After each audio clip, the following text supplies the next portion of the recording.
उस रात फेसबुक पर आए एक फ्रेंड रिक्वेस्ट पर क्लिक करते ही मजबूत कंधे पर चमकते सितारे और बदन पर लिपटी वर्दी मतलब पुलिस अधिकारी। वो चौंक गई, झट से उसका प्रोफाइल खोला और एक ही सांस में सारा बायोडाटा खंगाल लिया। तब उसे खुशी थी कि रिक्वेस्ट भेजने वाला पुलिस अधिकारी उसके ही स्कूल का सहपाठी रहा है। रिक्वेस्ट को एक्सेप्ट कर डाली। इस पुलिस अधिकारी का नाम है दीपक टोप्पो। वर्तमान में हजारीबाग पुलिस जिला बल में सार्जेंट के पद पर तैनात है, पर अपनी ओछी हरकत और करतूत के कारण फिलहाल सस्पेंड है। अगर कानून सम्मत कार्रवाई हुई तो उसका जेल जाना भी तय है। उसे जेल पहुंचाने वाली होगी उसकी ही सहपाठी सीमा। सीमा एक ऐसी अभागी पढ़ी लिखी लड़की है जो फेसबुक पर आए पैगाम को सच मान उसके झांसे में आ गई और अपनी असमत लुटा बैठी। सीमा ने खुलासा किया कि कैसे उस रात उसे वीडियो कॉल कर इमोशनली ब्लैकमेल किया गया। बकौल सीमा, उसे कभी चाहने वाला सार्जेंट दीपक टोप्पो कहता है, देखो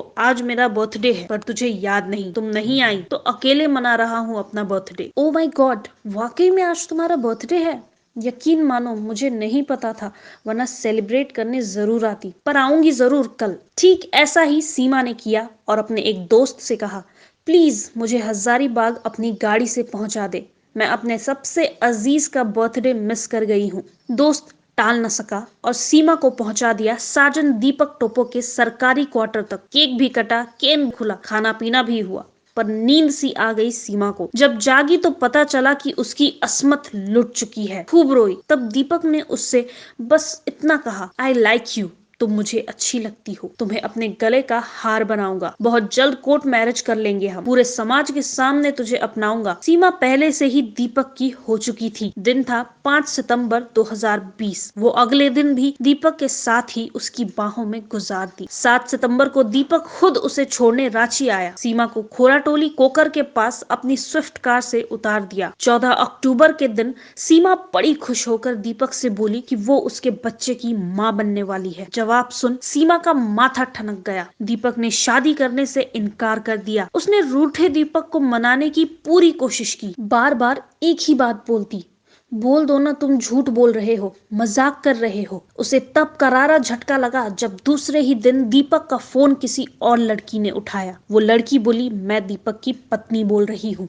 बोलो क्या बात है। दीपक से बात कराने की जिद की तो उसे खरी खोटी सुनाई गई। सीमा एकदम बावली सी हो गई। वो कभी अपनी माँ की तो कभी अपने होने वाले बच्चे की दुहाई देते हुए दीपक के सामने गिड़गिड़ाती रही कि मेरी जिंदगी मत बर्बाद करो। तब उसे कहा गया कि ठीक है, 17 अक्टूबर को हम लोग कोर्ट मैरिज कर लेंगे। सीमा अपनी मम्मी के साथ हजारीबाग कोर्ट पहुंच गई। वहां से कई बार दीपक को फोन किया पर वो छलिया आशिक नहीं आया। भारी मन से माँ बेटी घर लौट आई। अपने रिपोर्टाज के लिए पत्रकारिता जगत में अच्छी खासी पहचान बनाने वाली सीमा उसी दिन यानी 17 अक्टूबर को रांची महिला थाना गई। महिला थानेदार के दबाव पर सार्जेंट थाना आया। थाने में समझौता हुआ कि दोनों के घर वाले बैठने के बाद ही कोई निर्णय लेंगे। ऐसा कुछ भी नहीं हुआ। सीमा से कहा गया कि तुम्हें जो उखाड़ना है उखाड़ लो, मेरा कुछ नहीं बिगड़ने वाला। उसके बाद सीमा ने तत्कालीन डीजीपी एमवी राव और हजारीबाग के डीआईजी अमोल वेणुकांत होमकर को अपना दुखड़ा सुनाया।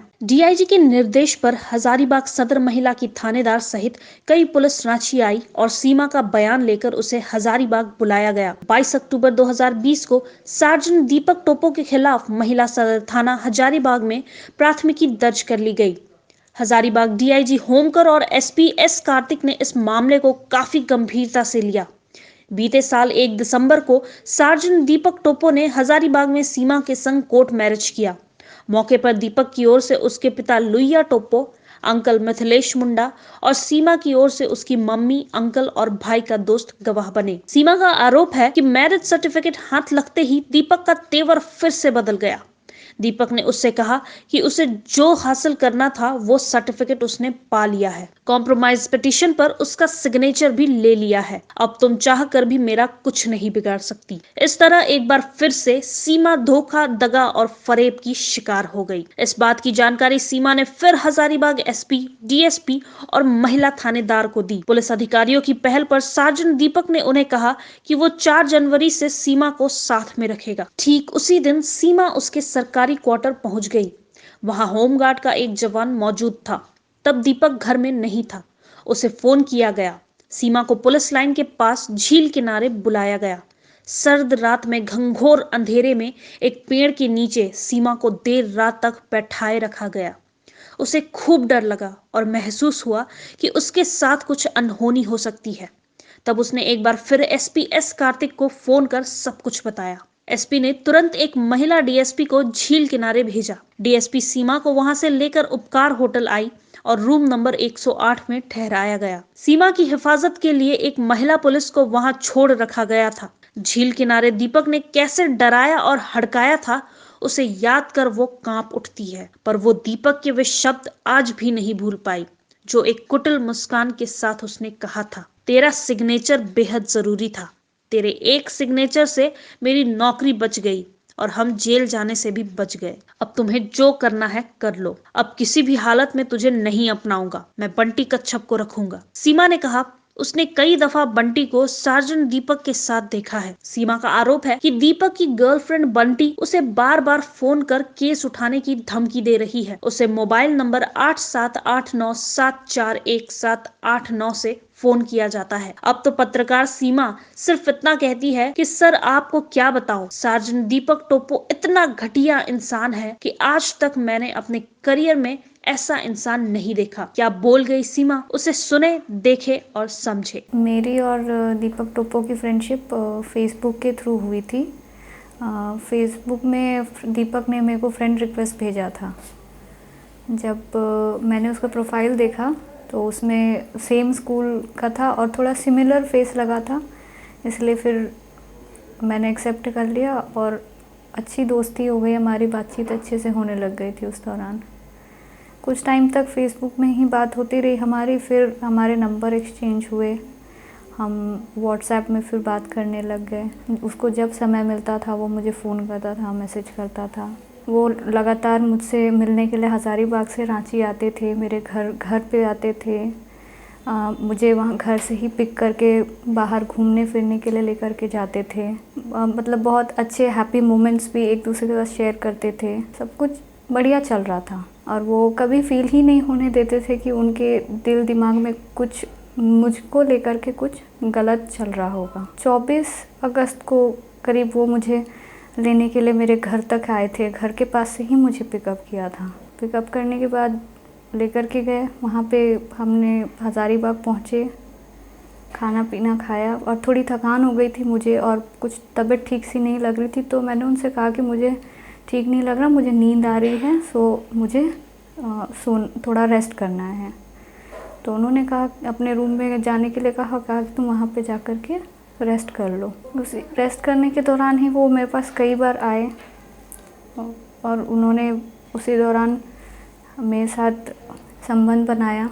उस टाइम तक तो उतना होश में नहीं थी मैं, तो मैं उस वक्त कुछ कर नहीं पाई। फिर जिस वक्त मेरे को होश आया तो मैंने उनसे मैंने बोला कि आपने ये क्यों किया मेरे साथ ऐसा। मैं थोड़ा सा इमोशनल भी हो गई थी, काफ़ी रोई भी थी, क्योंकि ये पहली बार मेरे साथ ऐसा कुछ हुआ था। तो मेरे को रोता हुआ देख करके उन्होंने बहुत अच्छे से सहलाया, बोला कि तुम टेंशन क्यों ले रही हो, पसंद करता हूँ तब ना तुम्हारे साथ में ऐसा किया मैंने। मैं तुमसे आगे चल के तुम्हारा साथ दूंगा, तुम्हारे साथ ही रहूँगा, शादी भी करूँगा। तो फिर मैंने बोला कि ठीक है, कोर्ट मैरिज के लिए हम फाइनल करते हैं रजिस्ट्रेशन का डेट। सो हम 17 अक्टूबर को चलेंगे रजिस्ट्रेशन के लिए। उस वक्त उन्होंने कहा कि ठीक है चलेंगे, जैसा तुम कहोगे वैसा होगा। मैं 17 तारीख को अपने मम्मी और अंकल के साथ रजिस्ट्रेशन कराने के लिए वहाँ पे उसका वेट करते रह गई। वो बोले कि आऊँगा आऊँगा। वहाँ पे मैंने उसको फ़ोन किया ठीक 12 बजे पहुँच करके 17 को। उसके बाद भी वो नहीं आए। लगातार फ़ोन करने के बाद में उठाया कि फ़ोन इसका एक लड़की ने, लड़की उठा करके बोलती है कि मैं इसकी वाइफ बोल रही हूँ, दीपक टोप्पो की वाइफ बोल रही हूँ। मतलब ये सुन के तो लग रहा था कि रास्ते में जितनी भी गाड़ियाँ चल रही हैं उनके सामने आ करके अपनी जान दे दूँ। मैं उसी दिन महिला थाना रांची चली गई केस करने के लिए। मैंने फिर मामले की जानकारी डीआईजी को दी। डीआईजी हज़ारीबाग ने मेरी गंभीरता से समस्या को लिया। कंप्लेन हो जाने के बाद दीपक को इस बात की जानकारी हुई कि उसके खिलाफ़ मैंने एफआईआर दर्ज कराई है, तो वो फिर से मुझे कांटेक्ट करने की कोशिश करने लगा। 1 दिसंबर को कोर्ट मैरिज भी हुई हमारी। लेकिन कोर्ट मैरिज होते ही फिर से दीपक का रवैया चेंज हो गया, उसके परिवार वालों का भी रवैया चेंज हो गया। तो उसका कहना था कि नहीं, हम तुमको घर लेकर के ही नहीं जाएंगे, हमको तुम शादी करना था, शादी करके अब मेरे ऊपर से केस हटाना था, हट गया, अब हम तुमको नहीं रखने वाले हैं, हम अपनी गर्लफ्रेंड बंटी के कहने पे तुमसे शादी कर लिए और इसीलिए अब हम तुम्हारे साथ रहेंगे ही नहीं, चाहे कुछ भी हो जाए, जो करना है कर लो, लेकिन अब हम तुम्हारे साथ नहीं रहेंगे, हम बंटी के साथ ही रहेंगे।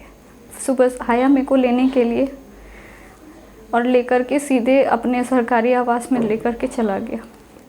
वहाँ ले जाते साथ ही मेरे हाथ से मेरा फ़ोन छीन लिया और मेरे को एक रूम में बंद कर दिया। ये लोग मेरे साथ धक्का मुक्की करने लग गए, मेरा हाथ वगैरह मरोड़ दिया।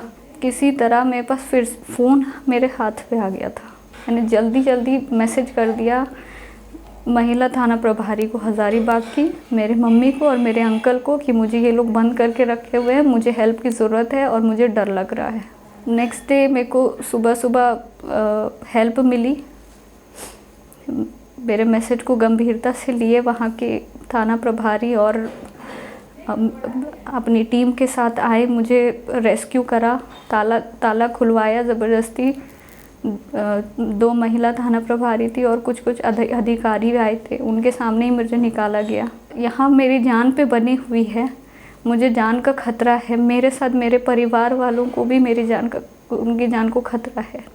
एक आखिरी उम्मीद के साथ मैं मुख्यमंत्री जी और राज्यपाल महोदय के पास अपनी समस्या लेकर के मैं जाऊंगी, लेकिन इस पर भी कोई कार्रवाई नहीं होती है, तो मेरे को अपने आप को ख़त्म करने के अलावा और कुछ रास्ता ही नहीं नज़र आ रहा है, क्योंकि मैं मानसिक तौर पे एकदम फ्रस्ट्रेट हो चुकी हूँ, इमोशनली टूट चुकी हूँ। लोगों पर अब मेरे को भरोसा रहा नहीं, क्योंकि सबकी बातें सुनी मैंने आंख बंद करके, लेकिन लास्ट में मेरे को मिल रहा है तो सिर्फ आश्वासन और लोगों की रूड बोली, बस।